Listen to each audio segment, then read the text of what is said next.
నమస్తే, welcome to N5 news. నేను సుమ. ముందుగా బులెటిన్లో హెడ్లైన్స్.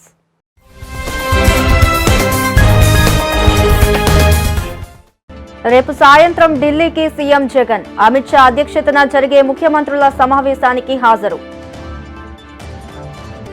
ఆంధ్రప్రదేశ్ ని డ్రగ్ ఆంధ్రప్రదేశ్ గా మార్చారు. విచారణ జరపకుండా క్లీన్ చిట్ ఎలా ఇస్తారంటూ పట్టాభి ప్రశ్న. తెలంగాణ ఉభయ సభలు సోమవారానికి వాయిదా. సభలో మాజీ ఎమ్మెల్యేల మృతికి సంతాపం. మోదీ, కమలా హారిస్ మధ్య ఉగ్రవాదంపై చర్చ. ఉగ్రవాద సంస్థలకు పాక్ మద్దతు ఇవ్వడం మానుకోవాలని హితవు. ఇక డీటెయిల్స్ చూస్తే, రేపు సాయంత్రం సీఎం జగన్ ఢిల్లీ వెళ్లనున్నారు. మావోయిస్టు ప్రభావిత రాష్ట్రాల్లో శాంతి భద్రతలపై కేంద్ర హోంమంత్రి అమిత్ షా అధ్యక్షతన ఢిల్లీలో ఎల్లుండి సమావేశం జరగనుంది. ఇందులో తెలంగాణ, ఏపీతో పాటు యూపీ, ఒడిశా, ఛత్తీస్గఢ్, జార్ఖండ్, మహారాష్ట్ర, మధ్యప్రదేశ్, బీహార్ రాష్ట్రాల ముఖ్యమంత్రులు పాల్గొంటున్నారు. ఇందులో పాల్గొనాల్సి ఉన్న నేపథ్యంలో వైఎస్ జగన్ రేపు సాయంత్రం ఢిల్లీకి బయలుదేరనున్నారు. అలాగే ఆయన 2 రోజుల పాటు ఢిల్లీలోనే పర్యటిస్తారు. తిరిగి ఎల్లుండి సాయంత్రం ఆంధ్రప్రదేశ్కు రానున్నారు. అమిత్ షాతో విడిగాను సమావేశం అయ్యేందుకు జగన్ ప్రయత్నిస్తున్నట్లు సమాచారం. ఒకవేళ ఈ అపాయింట్మెంట్ ఖరారైతే మాత్రం జగన్ ఈ నెల 27న ఉదయం ఏపీకి రానున్నారు. సీఎం జగన్ పై టీడీపీ అధికార ప్రతినిధి పట్టాభి ప్రశ్నల వర్షం కురిపించారు. విజయవాడ నడిబోర్డులో దుకాణం తెరిచి అక్కడి నుంచి టన్నుల హెరాయిన్ ను ఎక్కడకు పంపిస్తున్నారని ప్రశ్నించారు. ఈ మత్తు పదార్థాలను ఎక్కడి నుంచి కొంటున్నారు అడిగారు. ఎలాంటి విచారణ జరపకుండానే హెరాయిన్ విషయంలో క్లీన్ చిట్ ఎలా ఇస్తారని మండిపడ్డారు. ఆంధ్రప్రదేశ్ ని డ్రగ్ ఆంధ్రప్రదేశ్ గా మార్చారని దుయ్యపట్టారు. మాదక ద్రవ్యాలకు రాష్ట్రాన్ని కేర్ ఆఫ్ అడ్రస్ గా మార్చారని అన్నారు. డ్రగ్స్ వ్యాపారానికి తోలు బొమ్మల్లాంటి డీజీపీని అడ్డుపెట్టుకున్నారని ఆరోపించారు. ఇక్కడ ఉన్నటువంటి బ్లాక్ మనీని అది ఆఫ్ఘనిస్తాన్లో ఉన్నటువంటి తాలిబాన్లకి, మిగతా ఉగ్రవాద సంస్థలకి, డ్రగ్ పెడ్లర్స్కి, ఈ మత్తు పదార్థాలు ఉత్పత్తి చేసేటటువంటి వారికి తరలించి వారి దగ్గర నుంచి మత్తు పదార్థాలు కొనుగోలు చేసి తిరిగి మన దేశానికి తరలించి ఇక్కడ ఉన్నటువంటి యువత జీవితాలతో ఆడుకుంటూ వేల కోట్ల రూపాయల దిగమింగుతున్నాడు ఈ 420 సీఎం. ఇవాళ నేను ఒకటే ఛాలెంజ్ చేస్తూ ఉన్నా ఈ రాష్ట్ర ముఖ్యమంత్రిని. నిజంగా నీలో నిజాయితీ ఉంటే రేపటి నుంచే వైన్ షాపుల్లో క్యాష్తో పాటు నేను డెబిట్ కార్డు తీసుకుంటా, పేటిఎం తీసుకుంటా, ఫోన్పే తీసుకుంటా అని బోర్డులు పెట్టవా నువ్వు? ఎందుకు ఓన్లీ నువ్వు క్యాష్ మాత్రమే తీసుకుంటా ఉన్నావు? పెట్టు రేపటి నుంచి బోర్డులు నీ వైన్ షాపులు బయట. ఇవాళ గవర్నమెంట్ వైన్ షాపుల్లో క్యాష్తో పాటు నేను అన్ని రకాలైనటువంటి డిజిటల్ పేమెంట్స్ మేము యాక్సెప్ట్ చేస్తామని చెప్పవా నువ్వు? చెప్పమని మీ ఎక్సైజ్ మినిస్టర్ని. నువ్వు చెప్పలేవు. ఎందుకంటే ఆ రకంగా డిజిటల్ చెల్లింపులు చేస్తే నీకు నల్ల డబ్బు రాదు. తెలంగాణ ఉభయ సభలు సోమవారానికి వాయిదా పడ్డాయి. ఉదయం 11 గంటలకు శాసనసభ, మండలి సమావేశమయ్యాయి. ఇటీవల మరణించిన మాజీ ఎమ్మెల్యేలకు ఉభయ సభలు సంతాపం ప్రకటించాయి. సంతాప తీర్మానాల అనంతరం శాసనసభ, మండలి సోమవారానికి వాయిదా పడ్డాయి. ఇటీవల మరణించిన భద్రాచలం మాజీ ఎమ్మెల్యే కుంజబొజ్జి, ములుగు మాజీ ఎమ్మెల్యే అజ్మీరా చందులాల్, హుజురాబాద్ మాజీ ఎమ్మెల్యే కేతిరి సాయిరెడ్డి, బూర్గంపాడు మాజీ ఎమ్మెల్యే కుంజా భిక్షం, కరీంనగర్ మాజీ ఎమ్మెల్యే ఎం సత్యనారాయణరావు, వర్ధన్నపేట మాజీ ఎమ్మెల్యే మాచర్ల జగన్నాథం, రామాయంపేట మాజీ ఎమ్మెల్యే ముత్యం రెడ్డి, సుజాత నగర్ మాజీ ఎమ్మెల్యే బొగ్గారపు సీతారామయ్య, కొత్తగూడెం మాజీ ఎమ్మెల్యే చేకూరి కాసయ్యకు సభ సంతాపం తెలిపింది. సంతాప తీర్మానాన్ని సభాపతి పోచారం శ్రీనివాసరెడ్డి ప్రవేశపెట్టారు. తెలంగాణ అసెంబ్లీ సమావేశాలు ప్రారంభమైన నేపథ్యంలో సమావేశాల్లో అనుసరించాల్సిన వ్యూహాలపై కాంగ్రెస్ పార్టీ చర్చించింది. ఈ మేరకు సీఎల్పీ నేత బట్టి విక్రమార్క అధ్యక్షతన సీఎల్పీ సమావేశం జరిగింది. ఈ భేటీకి ఎంపీ ఉత్తమ్ కుమార్ రెడ్డి, ఎమ్మెల్సీ జీవన్ రెడ్డి, ఎమ్మెల్యేలు జగ్గారెడ్డి, శ్రీధర్ బాబు, సీతక్కలు హాజరయ్యారు. రాష్ట్రంలో ప్రధాన ప్రజా సమస్యలపై ప్రభుత్వంతో గట్టిగా పోరాడాలని ఈ సమావేశంలో నిర్ణయించారు. ప్రజా సమస్యలపై చర్చించాల్సి ఉన్నందున ఎక్కువ రోజులు అసెంబ్లీ సమావేశాలు జరపాలని బీఏసీలో డిమాండ్ చేస్తామని నేతలు అన్నారు. అలాగే సభలో కాంగ్రెస్ పార్టీకి తగినంత సమయం ఇవ్వాలని బీఏసీలో కోరతామని తెలిపారు. దళిత బంధు, ఆర్టీసీ, విద్యుత్ ఛార్జీల పెంపు ప్రతిపాదన, పోడు భూములు, ధరణి పోర్టల్ సమస్యలు తదితర అంశాలపై చర్చకు పట్టుబట్టాలని ఈ భేటీలో నిర్ణయించారు. బీఏసీ సమావేశానికి తమకు ఆహ్వానం అందలేదని బీజేపీ ఎమ్మెల్యేలు రాజాసింగ్, రఘునందన్ ఆరోపించారు. గడిచినసారి ఇలాగే జరిగిందని మండిపడ్డారు. ప్రతిపక్ష పార్టీలకు ఆహ్వానం లేకుండా బీఏసీ సమావేశం ఏర్పాటు చేయడం కేసీఆర్కే చెల్లిందని రాజాసింగ్, రఘునందన్ విమర్శించారు.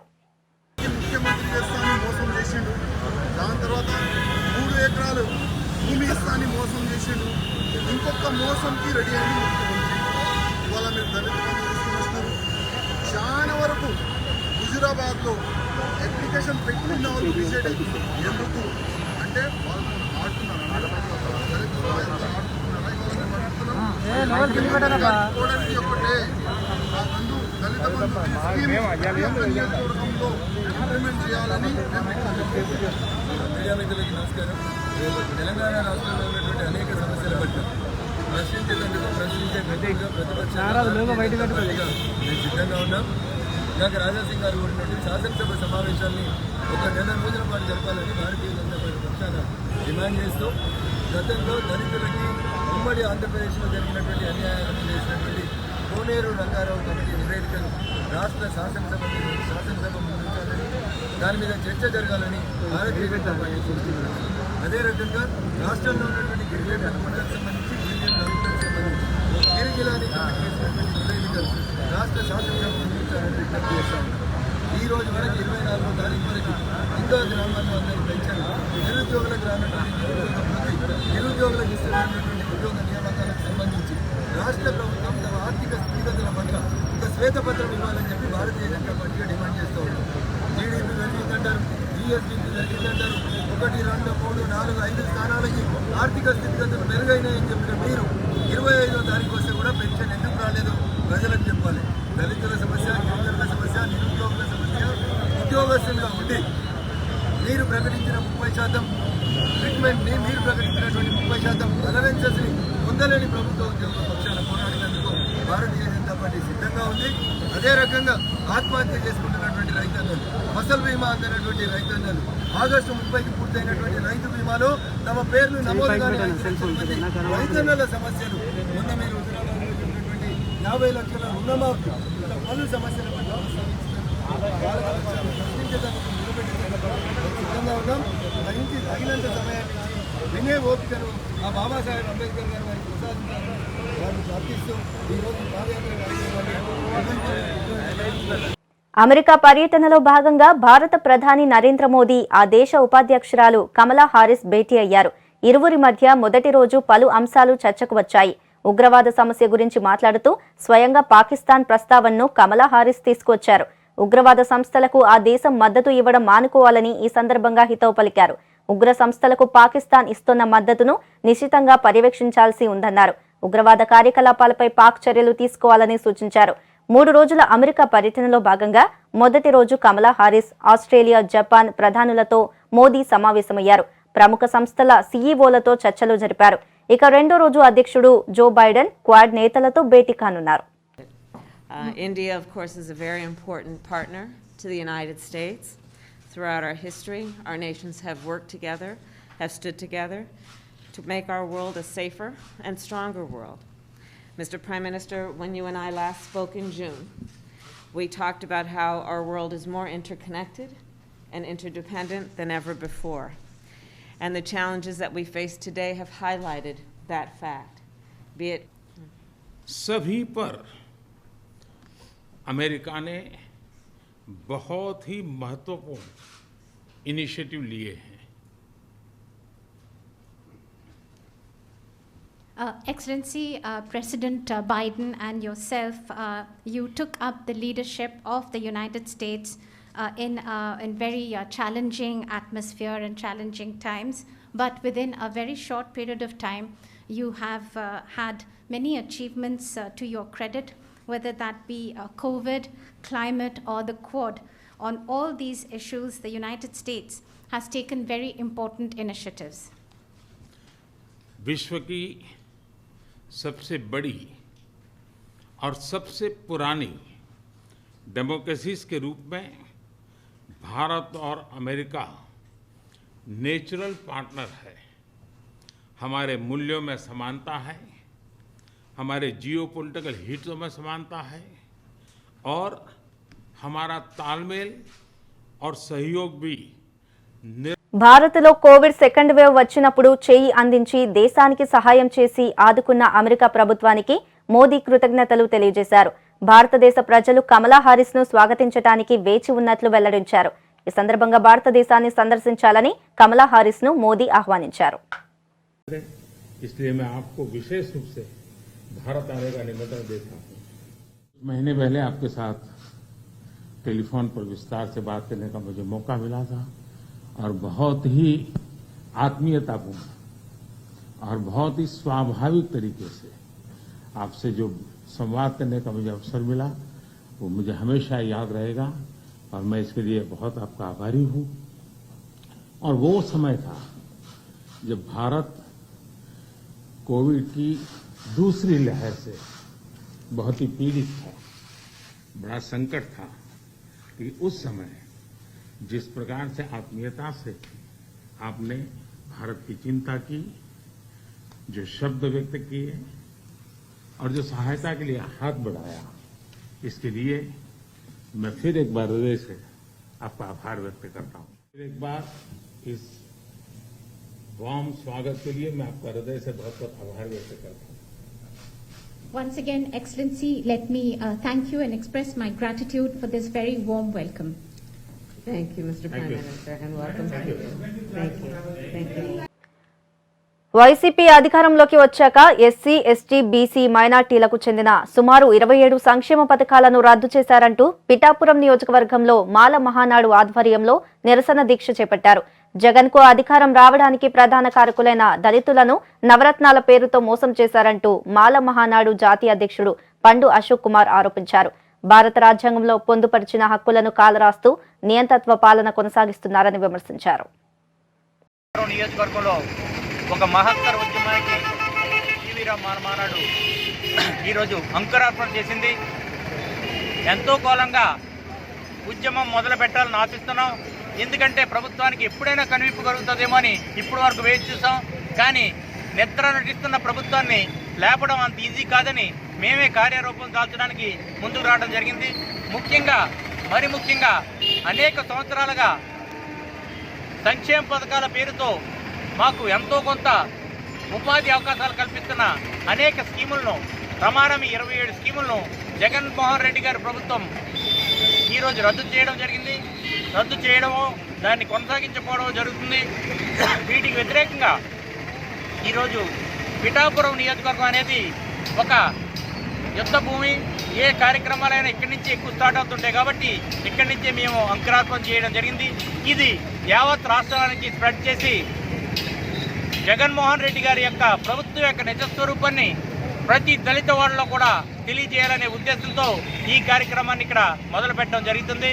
మరి ముఖ్యంగా ఎస్సీ కార్పొరేషన్ విషయంలో చూసుకుంటే అనేక సంవత్సరాలుగా ఎస్సీ కార్పొరేషన్ వస్తే ఏదో మేము ఉద్ధరిస్తారు, ఏదో బాగుపడతామనే ఆశతో మన ఎస్సీ సోదరులందరూ ఉంటారు. కానీ దాన్ని 3 ముక్కలుగా చేసి ముగ్గురికి కూడా చక్కటి అవకాశం కల్పిస్తానని చెప్పి ఇప్పటి వరకు దానికి రూపాయి కూడా ఇవ్వని పరిస్థితి ఈరోజు ఏర్పడింది. అలాగే విదేశ విద్య గురించి వెళ్ళే అనేక మంది విద్యార్థులు ఈరోజు విదేశీ విద్య అనేది మర్చిపోవడం జరిగింది. మరి ముఖ్యంగా బెస్ట్ అవైలబుల్ స్కూల్స్ అని చెప్పి చక్కటి పిల్లలు చక్కగా చదువుకునేవారు కార్పొరేట్ స్కూల్లో, ఆ కార్పొరేట్ స్కూల్ను కూడా ఈరోజు అడ్మిషన్లు రద్దు చేసి ఈరోజు గవర్నమెంట్ ఇంగ్లీష్ మీడియం పెడతామని చెప్పి అది కూడా సరిగ్గా సాగకుండా చేస్తున్నారు. ఇటువంటి అనేక కార్యక్రమాలు 27 రమారమి 27 సంక్షేమ పథకాలు ఆయన రద్దు చేయడం జరిగింది. ఈ సంక్షేమ పథకాలన్నీ కూడా ఆయన నవరత్నాలు 9 అంటే ఇవన్నీ కూడా 27 పథకాలు కూడా చాలా అమూల్యమైన పథకాలు. ఇవి నవరత్నాల కంటే ఎక్కువ. ఈ పథకాలను రద్దు చేసిన జగన్మోహన్ రెడ్డి గారు మాత్రం భవిష్యత్తులో చక్కటి మూల్యం చెల్లించవలసిన అవసరం ఉంటుంది, చెల్లిస్తారని కూడా మేము హెచ్చరిస్తున్నాం. ఈ విషయాలను ప్రతి పేటకి ప్రతి పల్లెకి తీసుకెళ్తామని టీవీరావు మానమానాడు తరఫున మేము హెచ్చరిస్తున్నాం. జై భీమ్. తూర్పుగోదావరి జిల్లా రాజమహేంద్రవరం కేంద్రంగా 100 ఏళ్లకు పైగా ఘన చరిత్ర కలిగిన ఆర్యాపురం అర్బన్ బ్యాంక్ దివాలా తీసేందుకు సిద్ధంగా ఉందని బ్యాంక్ మాజీ చైర్మన్ చల్లా శంకర్రావు అన్నారు. తమ పాలకవర్గం హయాంలో తాము చేసిన అభివృద్ధితో బ్యాంక్ ఏ గ్రేడ్ సాధించిందని తెలిపారు. ప్రస్తుతం బ్యాంకులో నెలకొన్న పరిస్థితుల దృష్ట్యా రిజర్వ్ బ్యాంకు స్వయంగా సిక్ వీక్ కేటగిరీ కింద బ్యాంకును గుర్తించిందని, తద్వారా ఖాతాదారులు తీవ్రంగా నష్టపోతున్నారని ఆరోపించారు.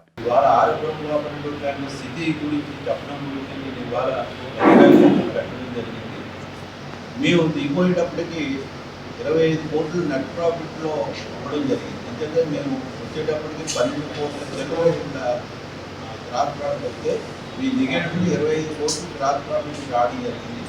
అట్లాంటి ఎన్నో మేము గుంటూరు నుంచి విశాఖపట్నం వరకు ఎన్నో బ్రాంచ్లు పెట్టడం జరిగింది, ఓవర్ బ్యాంకులు పెట్టడం జరిగింది, అట్లాగే లాకర్ షాపు పెట్టడం జరిగింది. నెలకు రోడ్లో స్థలం సొంతంగా నిర్మాణం స్థలం తీసుకొని వారికి అక్కడ ఒక 3 ఫ్లోర్ల బిల్డింగ్ కట్టడం జరిగింది. కాతేరులో బిల్డింగ్ కట్టడం జరిగింది. అట్లాగే హెడ్ ఆఫీస్ ఇది కార్పొరేట్ స్టైల్లో బ్రహ్మాండంగా 13 జిల్లాలో ఒక బ్రహ్మాండమైన బిల్డింగ్ సెంట్రలైజ్ చేసిందో చెప్పడం జరిగింది. ఇవన్నీ కూడా అభివృద్ధి కార్యక్రమంలో మా పాలక మండలి అందరూ కూడా బ్రహ్మాండంగా 5 సంవత్సరాల్లో బ్యాంకు చరిత్రనే తిరగరాయడం జరిగింది. ప్రతి సంవత్సరం 40,000 మందికి గిఫ్ట్లు ఇవ్వడం జరిగింది. ఆ గిఫ్ట్ మీ దిగిపోయిన తర్వాత ఈ 2 సంవత్సరాలు ఒక గిఫ్ట్ కూడా కాదు కదా, ఏమీ ఇవ్వలేదు.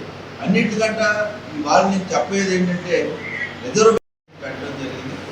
ఏంటంటే ఇది కాకుండా ఇలాంటి పరిస్థితుల్లో ఎన్పీ అవ్వలేదు, ఎన్పీ 20% ఉంది. లేక మొత్తం లోనింగ్ అంతా పోయింది. లోనింగ్ ఇంచుమించుగా 28 కోట్లు బ్యాంకు పోయింది. చాలామంది కస్టమర్లు, బ్రహ్మాండమైనటువంటి కస్టమర్లు, వాళ్ళు వచ్చినటువంటి రెస్పాన్స్ సరిగా లేక కస్టమర్లు అందరూ పోయారు. అలా బ్యాంక్ ఏంటంటే ఇష్టారాజ్యంగా ఉంది, వాళ్ళు ఇష్టం వచ్చినట్టుగా. అందువల్ల ఏంటంటే ఇవి ఇలాగా బ్యాంకు బాగా నష్టపోతున్న పరిస్థితుల్లో, ఇప్పుడున్న పరిస్థితుల్లో మరలా వాళ్ళు ఒక అగ్రిమెంట్, మేము ఉండేటప్పుడు జరిగినట్టు అగ్రిమెంట్ని వాళ్ళు ఇష్టారాజ్యంగా మళ్ళీ అందులో వాళ్ళ ఎంప్లాయీస్కి కావాల్సినటువంటి అన్ని సదుపాయాలు 100 సంవత్సరాల రకంగా సరిపోయేటట్టుగా వాళ్ళు రాసేసుకొని ఆ అగ్రిమెంట్ని సబ్ కలెక్టర్ దగ్గరికి ఏదో రకంగా వారిని మంచి చేసుకొని ఆ అగ్రిమెంట్ని ఇంప్లిమెంట్ చేయడానికి ప్రయత్నం చేస్తున్నారు. ఆ అగ్రిమెంట్ కానీ జరిగితే ఇంకా అసలు బ్యాంకు కుదేలైపోతుంది. కుదేలైపోయి మేము వచ్చేటప్పటికి 15 రోజులు జీతాలు ఇవ్వలేని పరిస్థితి ఎలా ఉందో అలా వచ్చేస్తుంది. ఓన్లీ 2 ఇయర్స్లో, ఎక్కువ అక్కర్లేదు, ఓన్లీ 2 ఇయర్స్లో వచ్చేస్తుంది. ఇలాంటి పరిస్థితి రాకుండా సబ్ కలెక్టర్ గారు దయించి సబ్ కలెక్టర్ గారు ఈ అగ్రిమెంట్ని ఆపాలి. అలాగే డిస్ట్రిక్ట్ డీసీఓ గారు కానీ, డిఆర్ గారు కానీ, కమిషనర్ గారు కానీ దీని మీద యాక్షన్ తీసుకొని ఇప్పుడు ఇలాగ దిగజారిపోయిన బ్యాంక్ని నిలబెట్టాలి తప్ప ఇలాంటి అగ్రిమెంట్లు పెట్టేసి అందరూ కూడా ఇష్టం వచ్చినట్టుగా జీతాలు పెంచేసుకొని వాళ్ళేమో ఏజ్ నుంచి మీరు దీని మీద యాక్షన్ తీసుకోవాల్సిందిగా సబ్ కలెక్టర్ సెప్టెంబర్ 27న దేశవ్యాప్త బంద్లో రైతాంగం పాల్గొనాలని రైతు సంఘం జిల్లా అధ్యక్షులు తిరుమల శెట్టి నాగేశ్వరరావు పిలుపునిచ్చారు. ఈ మేరకు బంద్ పోస్టర్ను ఆయన ఆవిష్కరించారు. కిసాన్ సంయుక్త మోర్చా పిలుపు మేరకు ఈ నెల 27న భారత్ బంద్లో రైతాంగం పాల్గొనాలని సూచించారు. ధర్నాలో నల్ల చట్టాలపై పెద్ద ఎత్తున ఆందోళన చేస్తున్నట్లు వెల్లడించారు. అటువంటిది ఏ ప్రభుత్వం వచ్చినా కష్టాలున్నా నష్టాలున్నా ఎన్ని అనుభవించినా భారతదేశ ఆస్తుల్ని మన ప్రజల ఆస్తులు, భారతదేశం ఆస్తులు అంటే మన ప్రజల ఆస్తులు, భారతదేశంలో ఉన్నటువంటి ప్రతి అణువు కూడా ప్రజలకు సంబంధించింది. ఏ ఒక్కరికి కాదు, ప్రజలందరికీ సంబంధించింది. ఏ ప్రభుత్వానికి సంబంధించింది కాదు, మోడీకి సంబంధించింది కాదు, ఇందిరాగాంధీకి సంబంధించింది కాదు, రాహుల్ గాంధీకి సంబంధించింది కాదు, ఇంకొకరికి సంబంధించింది కాదు. ఇదంతా కూడా ప్రజల ఆస్తి. అయితే కొన్ని ప్రభుత్వాలు ఏం చేసినాయంటే మనకి భారతదేశ ఆస్తులను కాపాడుకుంటూ వచ్చింది ఇంతకాలం. ఏ ప్రైవేట్ ఆస్తులు, ప్రైవేట్గా ఉన్నటిని ప్రజల పరం చేసింది. కొన్ని కంపెనీలని, కొన్ని ఇండస్ట్రీస్ కంపెనీలని, కొన్ని సంస్థల్ని, ఉదాహరణకి ఎల్ఐసీలు, రైల్వేలు, విమానాశ్రయాలు, ఓడరేవులు, అట్లాగే బ్యాంకులు. బ్యాంకులు ఇప్పుడు ఇందిరాగాంధీ వచ్చిన తర్వాత జాతీయం చేశారు, అంటే ప్రజలకు అంకితం చేశారు, ప్రజల ఆస్తులుగా పరిగణించారు. వీటన్నిటినీ 75 సంవత్సరాల్లో మనం ఇన్ని సంస్థల్ని కాపాడుకుంటూ మన ప్రజల ఆస్తి మందొంది అని చెప్పి ప్రతి ఒక్కరు ధైర్యంగా ఉన్నారు. ఇవాళ రైల్వే ప్లాట్ఫామ్ మీదకి వెళ్తే మీరు ఎంత టికెట్ కొనాలో తెలుసా? ప్లాట్ఫామ్ టికెట్ మొన్నటి దాకా 2 రూపాయలు ఉండేది, ఇవాళ 30 రూపాయలు తీసుకుంటారు. 30 రూపాయలు మీరు ప్లాట్ఫామ్ మీదకి వెళ్ళాలంటే 30 రూపాయలు కట్టాలి. ఇవాళ దాదాపుగా 150 రైల్వే స్టేషన్లు అందించారు. ఎవరికి? అదాని. అధికార పార్టీ తొత్తుగా కె గంగవరం ఎస్ఐ చిరంజీవి మారరంటూ రామచంద్రపురం నియోజకవర్గ టీడీపీ ఇన్ఛార్జ్ రెడ్డి సుబ్రహ్మణ్యం ఆరోపించారు. అక్రమ కేసులతో ప్రతిపక్ష పార్టీ నాయకులను వేధిస్తున్నారంటూ మండిపడ్డారు. ఎస్ఐ చిరంజీవి అనుచిత ప్రవర్తనకు నిరసనగా స్టేషన్ వద్ద పార్టీ శ్రేణులతో కలిసి రెడ్డి సుబ్రహ్మణ్యం బైఠాయించారు.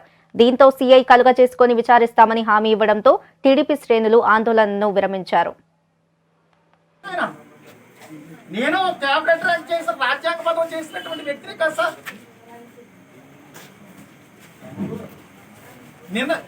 నేను ఊళ్ళోకి వెళ్తే 2 చువ్వలు కాలిస్తే వెంటనే నిన్న తీసుకొచ్చారు, మళ్ళీ ఇవాళ తీసుకొచ్చారు. కంప్లైంట్ ఇచ్చినోడు రావట్లేదు.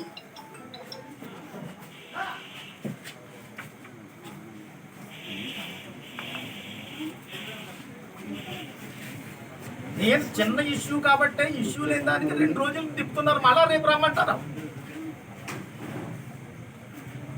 అలా కాదు సార్ నేనే అక్కడ ప్రత్యక్ష సాక్షిని సార్. నేను వెళ్ళానంటే అది జమ్ములో 10 చోట్ల కాల్ చేస్తాను. వాడు ఏదో బూతులు తిడితే నేను తీసుకుపోయాను, మా జనాన్ని తీసుకుపోయాను. తప్పురా ఎందుకు వెళ్ళిపోండిరా అని తీసుకుపోయాను.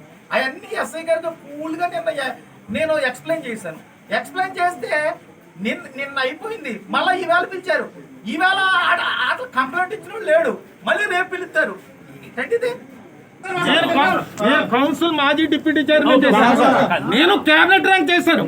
నేను ఇక్కడికి వస్తే ఎస్ఐ గారు ఎదురు వచ్చి ఇక్కడ నిలబెట్టి మాట్లాడుతున్నాను.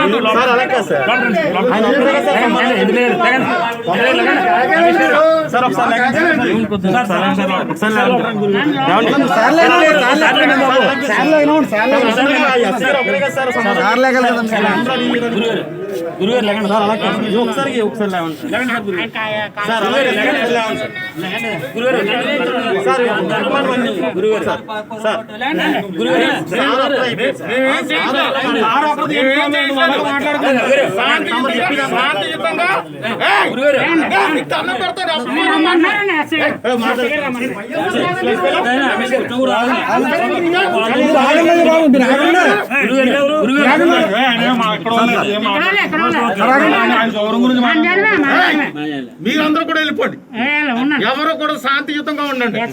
ఎంతమంది మీద కేసులు పెట్టుకుంటారో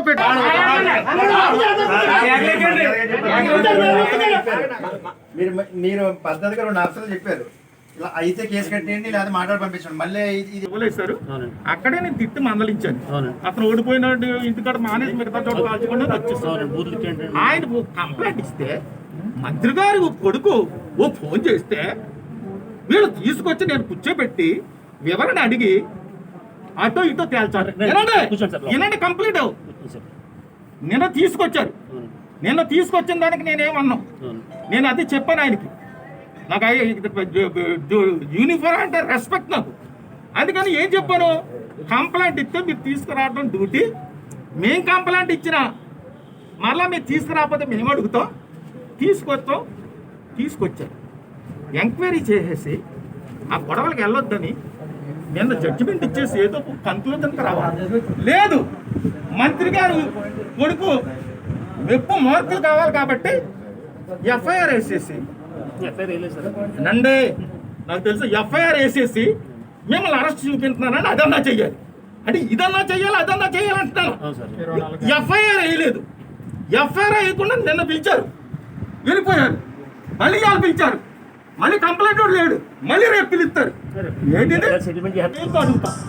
మా ఊరు తప్పు చేయలేదు అనుకుంటే ఇలాంటి గొడవలు పెట్టుకోకుండా బోత్ సైడ్స్ మందలించి పంపేయండి.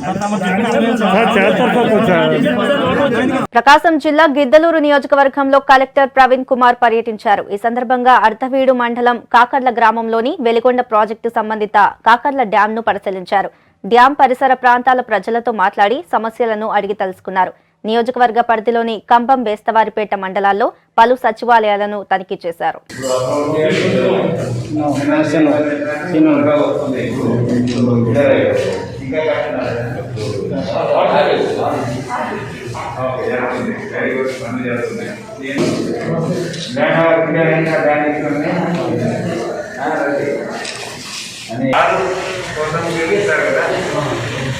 అందులో ఆలోచన చేసి ఇవ్వండి. ఏదో ఒక చోట ఎదుగుదాం, మన ప్రాబ్లం పెట్టుకుంటాం, ఉపయోగించాలి కదా రైతులు. ఎనిమల్ హస్బెండరీ వాళ్ళు మాట్లాడండి, ఎనిమల్ హస్బెండరీ డిపార్ట్మెంట్ వాళ్ళు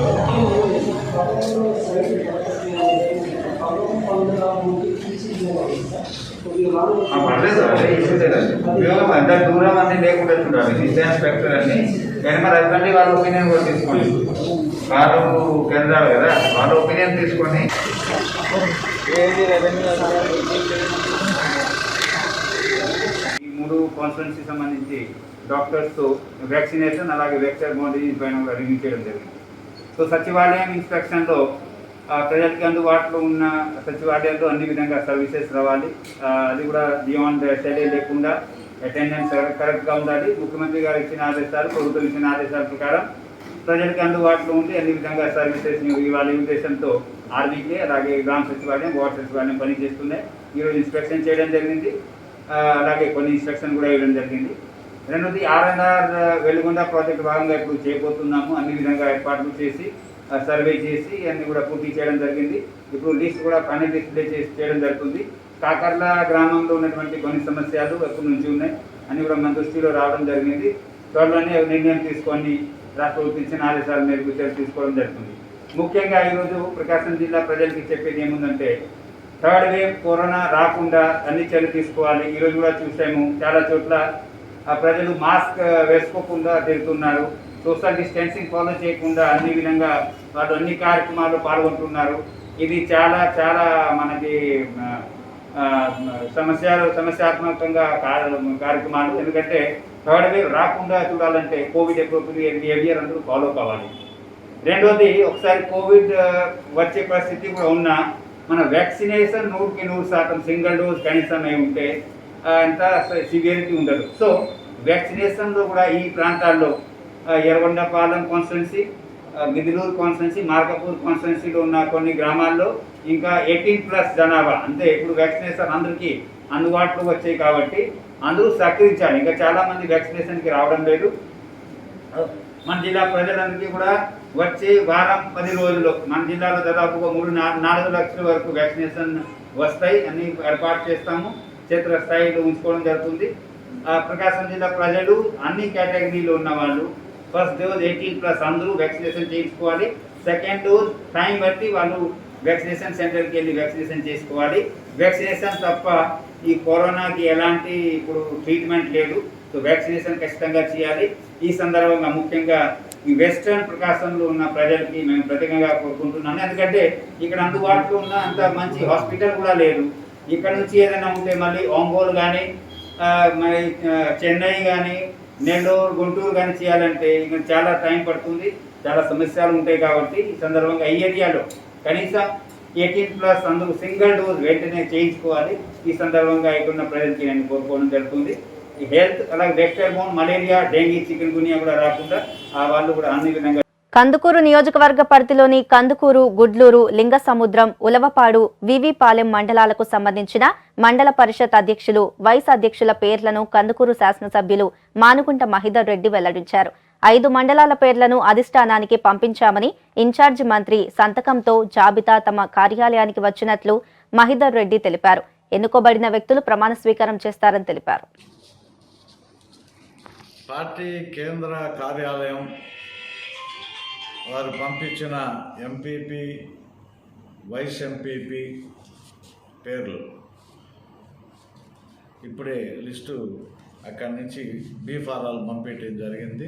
ఈ బీ ఫారాలను అక్కడి నుంచి పంపించడం జరిగింది. డిస్ట్రిక్ట్ ఇన్ఛార్జ్ మినిస్టర్ గారు ఈ బీ ఫామ్ మీద ఆథరైజ్డ్ సిగ్నేచర్ ఆయన పెట్టి పంపించినారు.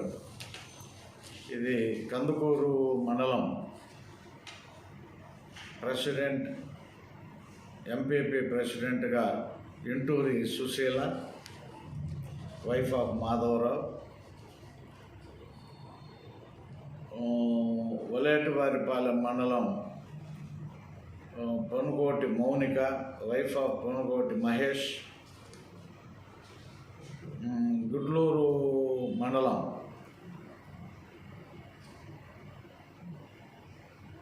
ఎంపీపీ గుడ్లూరుగా పులి రమేష్, సన్ ఆఫ్ పులి దాస్. ఉలవపాడు ప్రెసిడెంట్గా ఆవుల మస్తానమ్మ, వైఫ్ ఆఫ్ తిరుపతి. లింగసముద్రం ప్రెసిడెంట్గా పెన్నా కృష్ణయ్య, తండ్రి పెన్నా గురవయ్య. కందుకూరు వైస్ ప్రెసిడెంట్గా చలంచెర్ల సుజాత, భర్త శ్రీనివాసులు. వలేటివారిపాలెం వైస్ ప్రెసిడెంట్గా స్వర్ణ నరసింహం, తండ్రి పేరయ్య. ఉలవపాడు వైస్ ఎంపీపీగా దాసరి రమణయ్య, తండ్రి వెంకటేశ్వర్లు.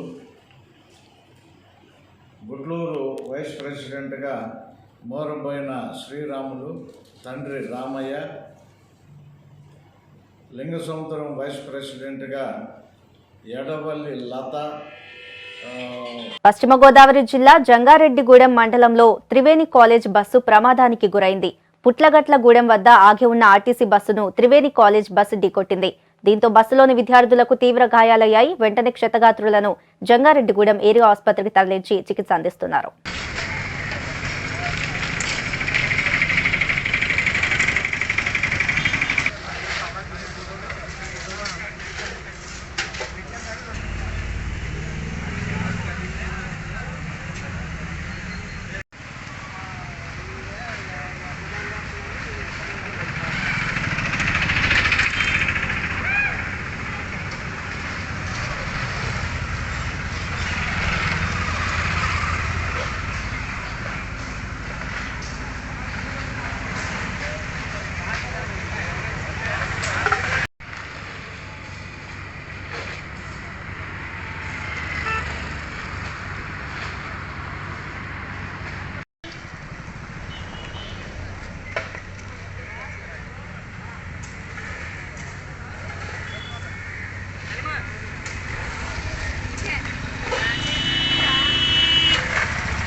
ఇవి bulletin updates. Keep watching N5 News.